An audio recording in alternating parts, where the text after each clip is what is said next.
वहीं आज गृह मंत्री अमित शाह ने संसद में 3 नए बिल पेश किए। बिलों को स्क्रूटनी के लिए संसदीय पैनल के पास भेजा जाएगा। कौन से पुराने अंग्रेजों के वक्त के ये 3 बिल थे जिन्हें आज बदल दिया गया, उसको आपको ग्राफिक्स के जरिए एक एक करके समझा देते हैं। अंग्रेजों के वक्त का बिल इंडियन पीनल कोड, जिसको अब भारतीय न्याय संहिता 2023 के रूप में कन्वर्ट कर दिया गया है, बदल दिया गया है। कोड ऑफ क्रिमिनल प्रोसीजर, जिसको अब भारतीय नागरिक सुरक्षा संहिता 2023 के नाम से जाना जाएगा। ये अंग्रेजों के वक्त के बिल थे, जिसको अब नाम चेंज किया गया है, उसमें तमाम नियम चेंज किए गए हैं। एविडेंट एक्ट को अंग्रेजों के वक्त का था, इसको भारतीय साक्ष्य बिल 2023 में कन्वर्ट किया गया है। ये तीनों बिल पास किए जा चुके हैं। नए बिल में कई अहम बदलाव किए गए हैं। नए कानून बनने से 533 धाराएं खत्म होंगी। 133 नई धारा शामिल की गई है, जबकि 9 धारा को बदल दिया गया है। आईपीसी में क्या अहम बदलाव हुए हैं, आइए उसके बारे में भी आपको दे देते हैं जानकारी। राजद्रोह पूरी तरह से खत्म हो गया है, लेकिन धारा 150 को बरकरार रखा गया है। नए बिल में जो बड़े बदलाव किए गए हैं उसके बारे में आपको जानकारी दे रहे हैं। मॉब लिंचिंग और नाबालिग से रेप के मामले में मौत की सजा होगी। ये बड़ी खबर है इस वक्त की, ये बड़ा बदलाव है। अलगाववाद, देश के खिलाफ युद्ध छेड़ने जैसे अपराध अलग अपराध में इनको परिभाषित किया गया है और इसमें भी सख्त सजा का प्रावधान किया गया है। दाऊद जैसे फरार अपराधियों पर उनकी गैर मौजूदगी में मुकदमा चलाने का भी प्रावधान होगा। ये तमाम चेंजेस किए गए हैं नए बिल में।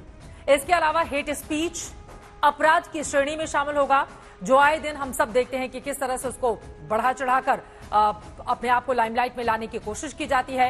एफआईआर से लेकर जजमेंट तक की प्रक्रिया ऑनलाइन की जाएगी, ताकि पारदर्शिता यहां पर बढ़ती जाए।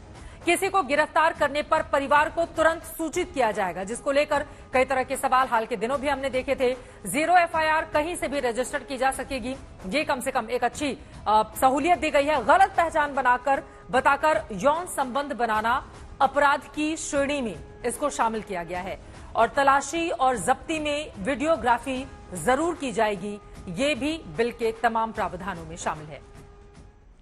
गृह मंत्री अमित शाह ने इन बिलों को पेश करते हुए कहा कि पुराने कानूनों का फोकस ब्रिटिश प्रशासन को मजबूत बनाना और उसकी सुरक्षा करना था। इनके जरिए लोगों को न्याय नहीं बल्कि सजा दी जाती थी, लेकिन अब ऐसा नहीं होगा। राजद्रोह पर ये अंग्रेजों ने अपने शासन को बचाने के लिए एक कानून बना था। मैं इस सदन को कहना चाहता हूं, एक ऐतिहासिक निर्णय इस सरकार ने किया है। राजद्रोह को कंप्लीटली हम रिपील कर रहे हैं, कंप्लीटली।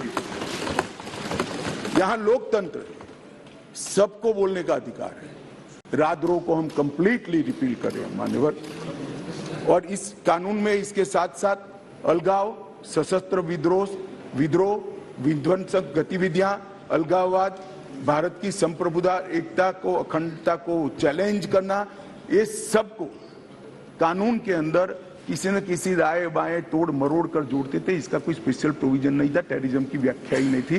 पहली बार अब इसकी व्याख्या हो रही है और जुड़ी संपत्ति को कुर्क करने का अधिकार। मॉब लिंचिंग का बड़ा शोर मचा है, हमने उसको केयरफुली करा है।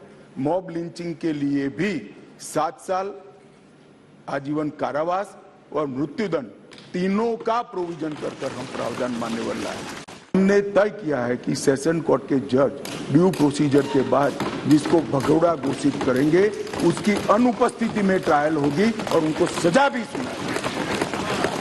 दुनिया में वो कहीं पर भी छिपके सजा सुनाई जाए मान्यवर। इससे बहुत बड़ा फर्क पड़ने वाला है और वो सजा के खिलाफ अपील करना है तो न्याय की शरण में आए, अपने आप को भारतीय कानूनों के शरण में, भारतीय कानूनों की शरण में लाए और अदालत के सामने जाए तो हाईकोर्ट में चैलेंज करें।